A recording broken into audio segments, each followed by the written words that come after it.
Here we go. What's going on, family? How's your heart doing? How you sleep last night, man? It's your favorite. You know what I'm saying? We back. You know what I'm saying? You know, we got to get the camera situation together because we ain't got a team yet, but we're here and we're making it work. What we got going on, man? How y'all want to play with me today? How we rocking today? What we got going on? Boom, boom. There we go. You know, and I ain't deleting this shit. Y'all can get all this. Oh, that's because I got it backwards. God damn the But you something else. You something else, my boy. What's up, family? Yeah, man. You know what I'm saying? I'm my own caravan in this bitch. What's going on, man? How's your heart doing? How you sleep last night? It's your favorite Mufa coming back for another rendition of Office Hour with your boy. Man, today was a much better day than yesterday, and we give thanks. You know what I'm saying? Tonight's podcast is a lot lighter than yesterday. Yesterday was me kind of revealing my heart. Today, I want to reveal my heart, but I also want to share some dope shit about me, man. You know, growing up, I was an avid reader. And for a lot of millennials, you know, we were the latchkey kids who had access to a lot of shit we probably shouldn't have been reading, probably shouldn't have been looking at. And I don't know. I don't know why at the age of 11, 12, 13 years old, I was reading Sister Soldier. Um, but very much so was a part of my childhood, man, my adolescence, growing up. So tonight, for a couple minutes, you know what I'm saying, I want to come on and break down my favorite character. This individual was introduced to us via the Coldest Winter Ever series. For those of y'all who are familiar with it, most of my millennial black women that grew up, man, you already know Winter Santiago and how that story is based in Brooklyn. Her being, her father coming from a drug dealing family, just the tales of growing up in that time and what it means to live and love in the urban jungle. You know what I'm saying? And so at that time, we're introduced to Midnight, who is her father's right hand man, and Midnight is a Sudanese-born son and protector of his mother and daughter, and he is without a father, the father that raised him and brought him to America, and is pretty much the man of the house, the man of the household. We meet Midnight. I think roughly his teenage year, late teens, 15, 16, 17. But in this series, Sister Soldier blessed us and gave Midnight his own series. And this is the second book in the series. The first book finds Midnight, doing what he does, sets the stage for him and who he is and how he operates. He's a trained martial artist. Also, like I said, 1 foot in, 1 foot out the streets, taking care of his father, a devout Muslim. And you really get an opportunity to see the ethics and the morals, and the code, the culture that raises Midnight while living in an environment. So some of the parallels and some of the things I talk about being a first generation Nigerian, Cameroonian American living in Atlanta. When I came across the character that is Midnight, I was like, bro, I have never in art, in books, seen a character or read a character that reminded me of myself so much. From the responsibility to, again, navigating an environment that is really pushing you to have to think about, protecting others and taking care of your family at a young age without the presence of a father. The only difference is Midnight was raised by his father. His dad passed. His dad died. So he had been instilled a very deep sense of honor and respect and love for Islam and a code, of how to move as a Sudanese American, so to speak.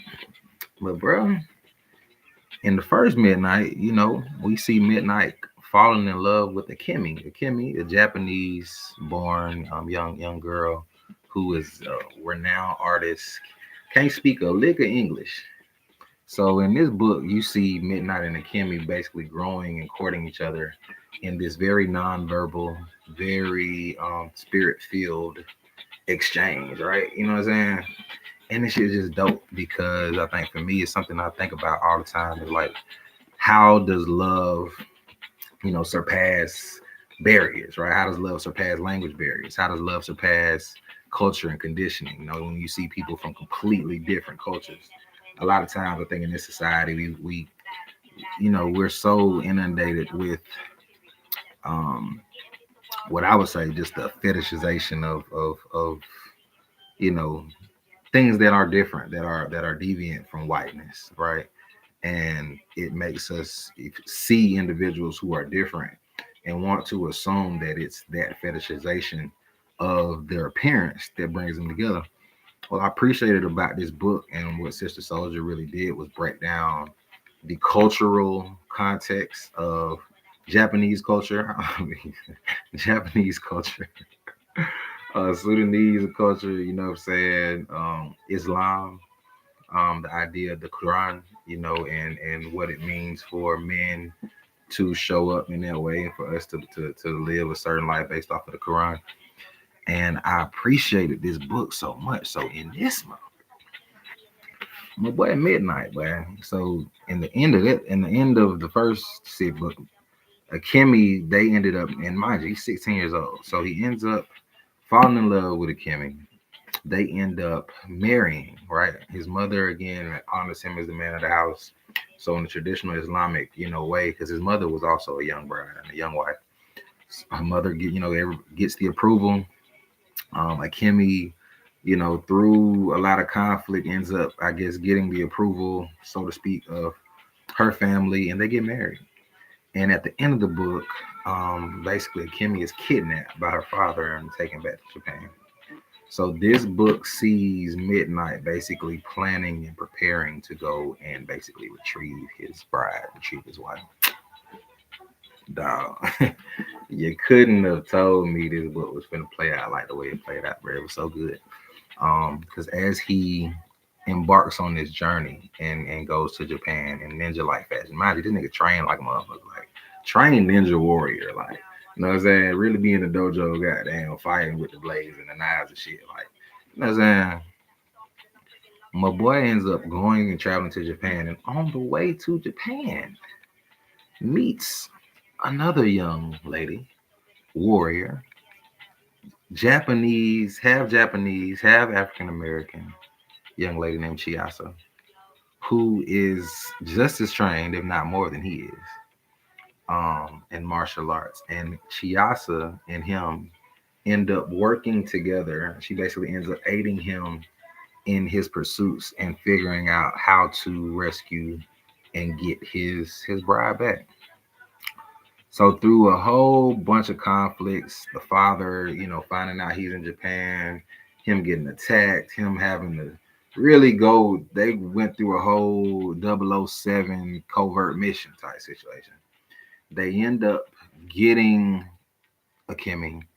They end up leaving Japan and they end up actually going and traveling. And Akemi's mother is Korean. The dad ended up actually had kidnapped her mom when she was pregnant with Akemi. A whole bunch of shit, you know what I'm saying? But say all that to say the moral of this story, really the beauty of it, and why I said I got to come on and talk about it a little bit, is for me, the beauty in this book is really more so about how this very, very ethical, this very, very moral young man had to really honor his beliefs, honor his stance while actually falling in love with a young Chiasa. Someone who was very different than his wife, Akemi. Akemi was an artist, a lot more feminine, so to speak, while Chiasa is a warrior, right? He called her comrade throughout the book. And they basically, built a level of intimacy and respect for each other that just as you read it and as you got into it, it just was so, to me, it just was very, very reminiscent of some relationships that I've had with some individuals. And at the end of it, essentially, Akemi and Chiasa, because they both speak Japanese, and he still don't speak. He learned a little bit words, so he's not fluent. So Akemi and Chiasa actually connect.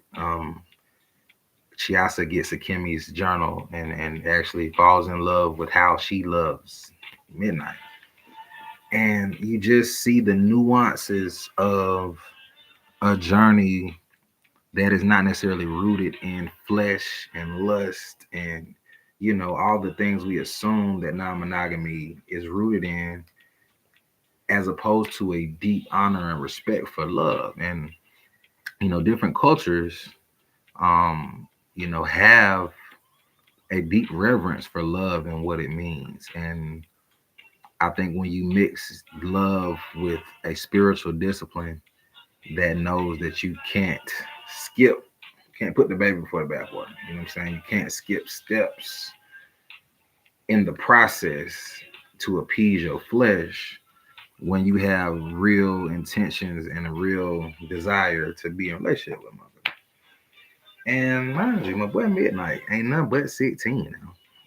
You see what I'm saying? So the boy ain't no grown man. However, the boy got real grown man ways, tendencies, discipline, clarity. You know what I'm saying? Like the boy moving like a gangster for real. So mind you, in Japan, in Asia, you know what I'm saying? Black as me, nigga. Look, you know what I'm saying? So, to sit with, for me, I just truly appreciate Sister Soldier and the way in which she gave us a character in a black man. I think the interesting thing for me in Midnight and his character is the juxtaposition of his Sudanese upbringing with his very, urban, very hood environment. You know what I'm saying? I think they live in Brooklyn, either Brooklyn or Harlem, one or two.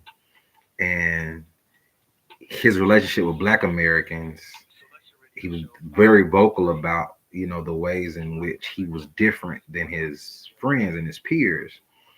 And there was one line in the book that really struck me. He was like, I assumed that if my father had not raised me or been there for me, I would be just like my Black American friends. And when I say, man, that shit hit me like a sack of bricks, dog. Because as a first generation Nigerian, Cameroonian, Atlantan, as a first generation African American, um, my identity and who I see myself as and how I move in the world is really influenced by the presence and the lack thereof of my father. The reality that there are responsibilities that he abdicated, and there is a very much Nigerian blood in me, that you know at the end of the day the culture is foreign to me because of their absence. And it's something, it's wild because even to say, if he was there, if he was around, if he was raising me, the idea around sexual discipline, the idea around a very, disciplined life and what that looked like my dad struggled with his vices. So who's to say he could have even given me a blueprint to model for loving women? I'm thinking growing up is something I always said with, like, damn, dad, like, why you couldn't show me how to be a player? How you couldn't show me how to, and do this shit? When in reality, there are certain aspects of who I am that I don't even think he could show me for real.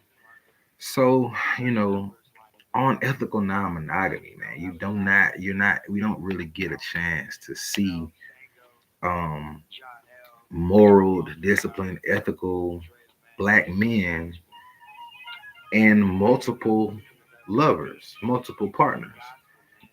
His the way in which he really saw Chiasa and really honored her while knowing, like, man, I cannot do nothing with you. I am here for my wife. I cannot play with you like that. I can't even put myself in situations with you where I tempt myself like that. And with discernment, I'm going to share and ease myself into a relationship and friendship with you because I need you to respect who I am and how I'm coming and how I'm moving above everything. So at the end of the day, if I don't got good intentions for you, then I'm not going to play with you like that. If I don't have the intention to make you my wife, then I'm not going to come on to you as if I do. You feel me? I used to always talk about that with lovers that like, and I would say like I don't need to marry you to be committed to you. And I think that was my hood way of saying, hey, there's a commitment that I have to love and um, to doing right by you and doing right by women that supersedes what you know a piece of paper say. And I think we shit on that piece of paper when in reality, like that nigga money ain't nothing but currency, ain't nothing but a piece of paper. You know what I'm saying? I've been seeing that shit a lot. Like the deed on your house ain't nothing but a piece of paper. That warrant ain't nothing but a piece of paper. You know what I'm saying? So it's not about the piece of paper. It's about the covenant. It's about the commitment. It's about the bond, right? Um, the actual saying is not blood is thicker than water. It's the blood of the covenant is thicker than the water of the womb. And that to me really speaks to, what intentions do we have as men, and not even as men, but just as people when we openly accept the fact that we want to move through the world with multiple lovers, right? There's so many different relationship models out here. Ethical non-monogamy. Everybody's not looking to be in long-term committed relationships with most people. Some people are just looking to experience folks. Some people are looking to, you know, to learn, have relationships that just mirror back something they need to see. Some people are more interested in power exchange dynamics.